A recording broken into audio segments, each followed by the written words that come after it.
Senhor Espírito de Deus, em nome de Jesus, eu venho aqui, Pai, por Tua graça, favor e misericórdia, clamar ao Teu Santo Espírito em nome de Jesus, que nos capacite para entender a Tua palavra. Oh, meu Pai, toca também toda pessoa que vê esse vídeo, tanto do canal Viva Teologia, quanto o pessoal da Escola Bíblica Dominical, da Viva EBD. Pai, em nome de Jesus, Pai, por favor, tem compaixão de nós e abre o nosso entendimento para a Tua palavra e nos faz não somente ouvintes da Tua palavra, mas praticantes da Tua palavra. Que a gente mantenha a nossa casa firme na rocha, ouvir as Tuas palavras e praticá-la, Pai, em nome de Jesus. Amém. Vem dar essa aula para nós, Pai, porque somente somos estudantes da Tua palavra. Em nome de Jesus, amém. Então, nós estamos vendo o primeiro livro de Reis, capítulo 9 e capítulo 10, que fala sobre Salomão, seu reino e sua riqueza. Logo no início, no versículo 1 do capítulo 9, fala assim: Sucedeu, pois, que, tendo acabado Salomão de edificar a casa do Senhor e a casa do rei, e tudo o que tinha desejado e designara fazer, o Senhor tornou a aparecer-lhe como lhe tinha aparecido em Gibeão. Quer dizer, o Senhor apareceu em Gibeão a Salomão em sonhos. Então a gente crê que agora também foi em sonhos, certo? O Senhor lhe disse: Ouvi a tua oração e a tua súplica que fizeste perante mim. Santifiquei a casa que me edificaste a fim de pôr ali o meu nome para sempre. Os meus olhos e o meu coração estarão ali todos os dias. Né? Se andares perante mim, como andou Davi teu pai, com integridade de coração e com sinceridade, para fazeres segundo tudo que te mandei, e guardares os meus estatutos e os meus juízos. Então, confirmarei o trono do teu reino sobre Israel para sempre, como falei acerca de Davi teu pai, dizendo: não te faltará sucessor sobre o trono de Israel. Porém, se vós e vossos filhos, de qualquer maneira, vos apartardes de mim, e não guardardes os meus mandamentos e os meus estatutos que vos prescrevi, mas fordes e servirdes a outros deuses e os adorardes, então eliminarei Israel da terra que lhe dei, e a esta casa que santifiquei ao meu nome, lançarei longe da minha presença, e Israel virá a ser provérbio e motejo entre todos os povos. Então, os olhos de Deus estariam ali naquela casa, Deus seria com Salomão, se Salomão andasse perante o Senhor, e os que fossem descendentes de Salomão também andassem perante o Senhor. Também fala em 2 Crônicas, eu não tenho certeza se é a primeira crônica ou se é a segunda, que fala, né, que o Senhor está conosco enquanto nós estamos com Ele. Se a gente estiver com Ele e o buscar, Ele se deixará achar. Mas se nós o deixarmos, Ele também nos deixará. Né? Deus nos chama para que andemos com Ele, para que busquemos a Ele, para que tenhamos um relacionamento com Ele. Né? Não somente uma vez por semana ou 2 vezes ir na igreja. O nosso relacionamento com Deus tem que ser diário, tem que ser súplica, derramamento no nosso coração. O Salomão ali fez uma súplica. A súplica é muito mais do que oração, é derramar o coração, é orar com fervor, é insistir. É rasgar o coração e não as nossas vestes. É não fazer uma oração que bate no teto e volta, mas uma oração que rasgue os céus e chegue ao teu trono da graça. É assim que Deus quer. E isso a gente só consegue buscando a Ele todos os dias, tirando tempo para Ele. Não é uma oraçãozinha de 5 minutos. Muito obrigado, meu Deus, faz isso, aquilo por mim, faz isso, faz aquilo por fulano, não sei o quê. Não é só isso. É estar com Ele. Estar com Ele, porque Ele é o nosso Senhor, o nosso dono, o nosso Salvador. Ele está com Ele por um tempo, tirar um tempo do seu dia, que são 24 horas por dia, né? Um tempo do seu dia e oferecer ao Senhor um dízimo do seu tempo, certo? Graças a Deus. Do versículo 10 ao versículo 14, fala sobre os 20 anos que se precisou para terminar a casa do Senhor e o palácio real. A casa do Senhor, nós vimos que foram 7 anos, porque teve muitos trabalhadores e Davi já tinha preparado muita coisa, já deixado pronta para Salomão fazer. Nesse período, né, Salomão deve ter tido algumas dificuldades para fazer a casa dele, para fazer a casa do Senhor, né? Sempre tem algumas dificuldades quando a gente faz alguma obra, né? Alguma falta de dinheiro, alguma falta de material, né? Algum problema com alguma mão de obra, né? Que lidar com pessoas é difícil, né? Então, enquanto ele estava ali, ele buscava o Senhor, que precisava do Senhor para ajudar ele nisso tudo. Mas depois que foi tudo pronto, né, aquele período foi bom para Salomão, ele agiu com sabedoria, mas depois dos 20 anos, nos outros 20 anos, Salomão se tornou um déspota, ele abusou da sua sabedoria, da sua autoridade, né? E Irão, ainda por cima, o rei de Tiro, né, era muito amigo de Davi, portanto, ajudou muito a Salomão, né? Lhe deu muita madeira, que Salomão pagou essa madeira, né, com mantimentos, né? E aí, com os 20, aqui está dizendo 120 talentos de prata, aqui está dizendo 120 talentos de prata, mas eu creio que esse aqui, ó, é 420, né? Os 420 que eu li depois, mais à frente. Então, não são os 120 talentos de prata, são 420 talentos de ouro que Irão lhe deu. Então, essas cidades foram depois devolvidas a Salomão. Então, os mantimentos foi pela madeira que Irão trouxe, os mantimentos, né? Os mantimentos, grande quantidade de mantimentos, foi pela madeira. E essas cidades da Galileia, que Salomão deu a Irão, foi pelos 420 talentos de prata. De prata não, desculpa, de ouro. Né? Do versículo 15 ao 22, está falando que Salomão impôs trabalhos forçados para edificar a casa do Senhor. Ele também edificou o palácio real. O palácio eu risquei aqui, deixa eu apagar, peraí, gente. Isso, desculpa, gente, desculpa.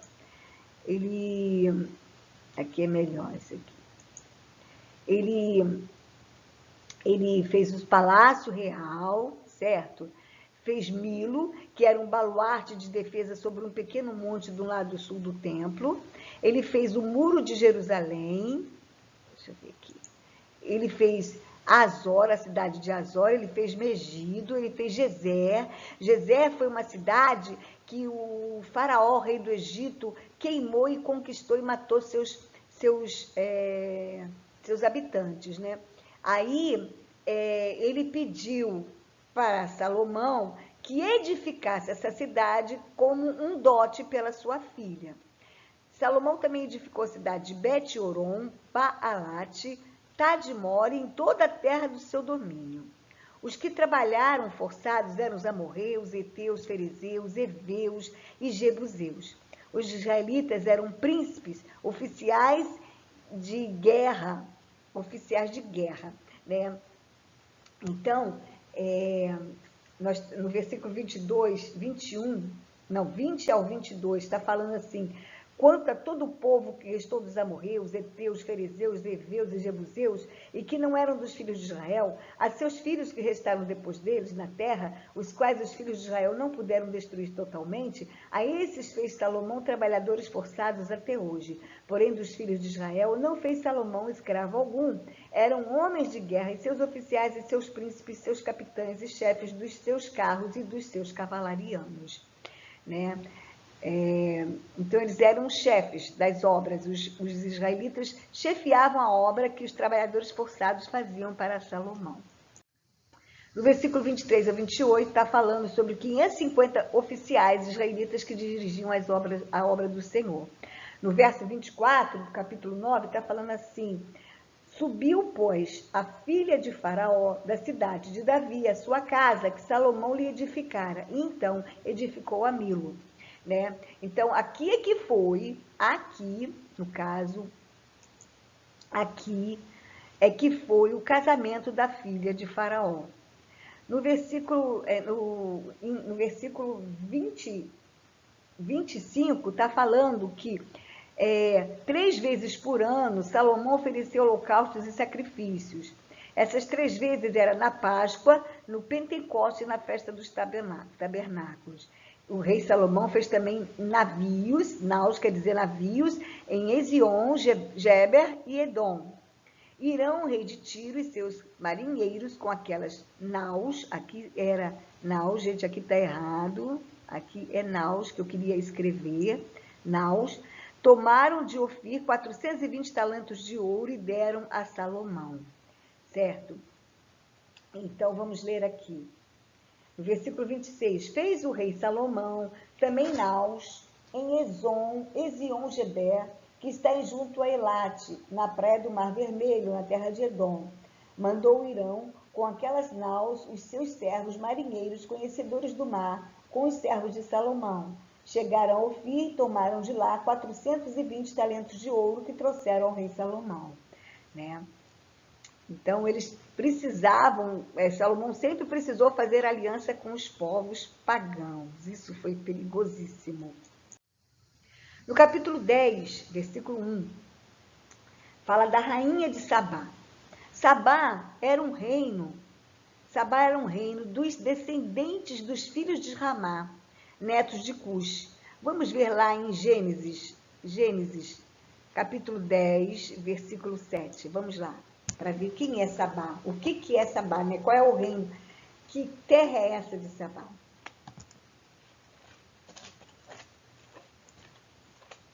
10, versículo 7. Os filhos de Cush, Seba, Avilá, Sabitá, Raamá e Sabitká. E os filhos de Raamá, Sabá e Dedã. Então, esse Sabá, essa terra de Sabá, onde tinha essa rainha que foi visitar Salomão, era desse filho de Raamá. Ele era neto de Cush. Né? Então, ela ouviu, a rainha de Sabá ouviu a fama de Salomão e foi lá, né? Ela queria ver de perto, né? E as pessoas que ouvem a nossa fé, que vê a nossa mudança, vêm até nós para nos provar, nos gozar, né? Nos perseguir, nos testar, né? Nos tentar levar para outros lados, nos chamar para coisas que não agradam ao Senhor, né? Quantos, né, jovens acontece isso, são chamados para alguma coisa, né, que não agrada ao Senhor, e eles têm que dizer não, né? Retenha firme a vossa confissão, conforme fala em Hebreus, e conforme está escrito em 1 Pedro, capítulo 3, versículo 15, vamos lá rapidinho. 1 Pedro, capítulo 3, versículo 15, que fala assim, no 14, mas ainda que venhais a sofrer por causa da justiça, bem-aventurados sois. Não vos amedronteis, portanto, com as suas ameaças, nem fiqueis alarmados. Antes, santificai a Cristo como Senhor em vosso coração, estando sempre preparados para responder a todo aquele que vos pedir razão da esperança da fé que há em vós. Certo? Esteja sempre preparado para nunca negar a Cristo, para sempre responder aquilo que é preciso falar do Senhor, aquilo que Deus fez na sua vida, e aquilo que não agrada ao Senhor, que você também não pode agradar a você. Certo? Aquilo que não agrada ao Senhor, não pode agradar ao cristão verdadeiro. Do versículo 3 ao versículo 9, a rainha de Sabá trouxe presentes para Salomão e observou a dedicação, a autoridade, cuidado de Salomão com a nação. O templo, aqui é templo, tá, gente? Eu botei templo, mas aqui quer dizer templo, é erro de digitação. E seus súditos, e reconheceu e bendisse o Deus de Salomão e a sabedoria que lhe deu. O testemunho de Salomão e sua gentileza impactou a rainha. Como temos impactado quem nos cerca? Jesus falou que nós somos a luz do mundo e que a gente não pode pegar essa luz e pôr debaixo de uma cama, vamos dizer assim. Mas temos que pôr no velador, né? Num lugar alto onde ilumine toda a casa. Nós temos iluminado quem está perto de nós, quem nos cerca. Nós temos impactado com o nosso testemunho, nosso modo de agir, nossa gentileza, nosso amor, nossa renúncia à nossa própria vontade, deixar nosso direito de lado, de querer ter razão. Nós temos iluminado as pessoas que nos cercam. As pessoas que, como a rainha de Sabá, chegar até nós para nos provar, para ver quem somos, vai poder sair e bendizer ao Senhor, poder sair de perto de nós e bendizer ao Senhor, como no versículo 10, do capítulo 10 de 1 Reis, que ela disse assim, no capítulo 9, no versículo 9, quer dizer, do capítulo 10. Bendito seja o Senhor teu Deus, que se agradou de ti para te colocar no trono de Israel. É porque o Senhor ama Israel para sempre, que te constituiu rei para executar juízo e justiça. Meu Deus, ela confessou o Deus verdadeiro por causa do testemunho de Salomão. Quantos a gente tem feito confessar o Deus verdadeiro por causa do nosso testemunho de procedimento, de amor, de fé, de retidão, certo? Quantos podem confessar o nosso Deus por causa do nosso testemunho? É um caso a pensar. Do versículo 14 ao versículo 15, entrava para Salomão ouro, impostos de vendedores e negociantes e de reis de toda a Arábia e governantes das terras, porque as pessoas iam até ele, porque ele tinha muita provisão para vender, para exportar, as pessoas iam até ele também para saber da sabedoria dele, pedir conselhos, resolver problemas, pedir empréstimos. Então Salomão começou a crescer, e as riquezas e os feitos de Salomão, que fala no versículo 16 ao 29, são 200 pavês, 300 escudos, 3 arráteis, que fala, 3 arráteis, quer ver? Que fala aqui no versículo 17. Fez também 300 escudos de ouro batido, 3 arráteis de ouro, mandou pesar para cada escudo. E o rei os pôs na casa do bosque do Líbano. Meu Deus, para que isso tudo? Eu não gosto dessas coisas, não. O seu trono era de marfim coberto de ouro, com 6 degraus e figuras de leões, taças de ouro. No mar, Salomão tinha uma frota de navios de Tarsis, que junto com os navios de Irão, traziam ouro, prata, marfim, búzios e pavês. Todos queriam ouvir sua sabedoria e lhe traziam presentes. Ele ajuntou 1.400 carros, 12.000 cavalarianos. Os cavalos vinham do Egito e da Cilícia, e ele exportava para os reis dos heteus e da Síria. Oh, Jesus! Oh, Jesus! Né? Caramba! Ó, no versículo 25 fala assim, cada um trazia o seu presente, objetos de prata e de ouro, roupas, armaduras, especiarias, cavalos e mulas, assim, ano após ano. Também ajuntou Salomão carros e cavaleiros, tinha 1.400 carros e 12.000 cavalarianos, que distribuiu as cidades para os carros e junto ao rei em Jerusalém. Né? Meu Deus, meu Deus!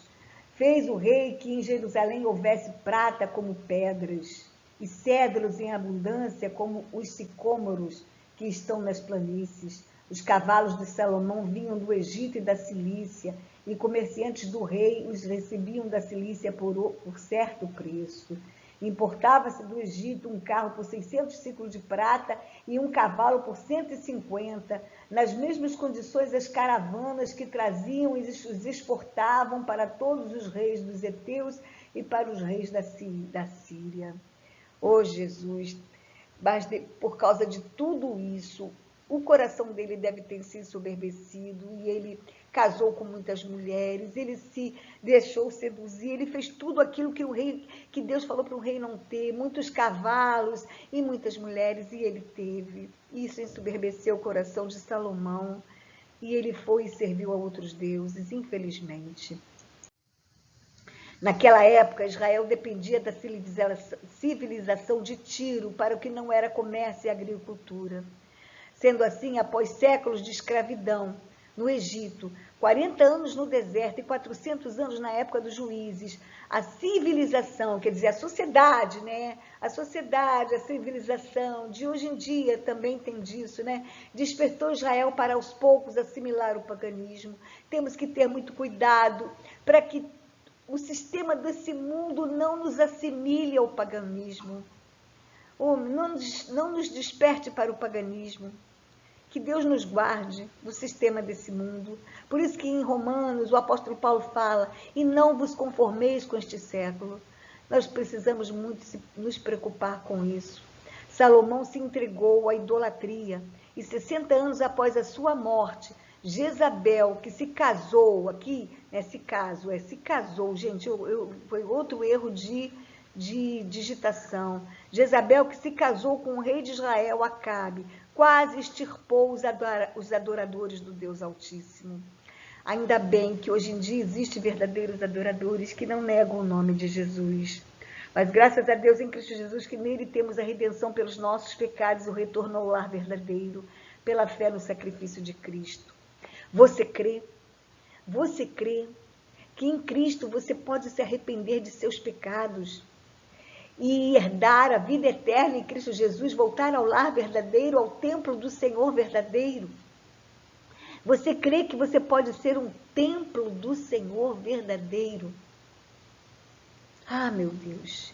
Então eu te falo, seja um templo do Senhor verdadeiro, não deixa nenhum covil de salteadores, nenhum lixo do mundo penetrar no teu coração.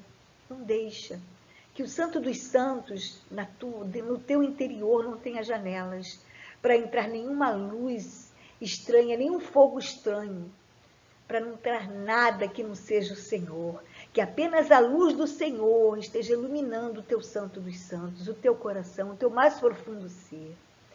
Agora nós vamos ver um vídeo que fala sobre isso. Eu baixei do YouTube do pastor Antônio Júnior. Eu gostei muito desse vídeo que fala sobre os 3 erros de Salomão. Resume, né? Os 3 erros de Salomão. E eu vou passar esse vídeo para vocês, do canal do pastor Antônio Júnior.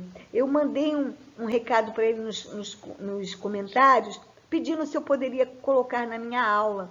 Ele não me respondeu, ele deve ser ter muito ocupado, tem muitas visualizações, tem muitos comentários, milhares de comentários, né? E ele não deve ter tempo, um pastor muito ocupado, não deve ter tempo de ver todas as perguntas, né? Todos os comentários. Então, eu estou colocando, né? Mas a honra seja dada a Jesus, que usou o pastor Antônio Júnior para fazer esse resumo do Reino de Salomão. Um abraço a todos, fiquem com Deus, em nome de Jesus. Amém.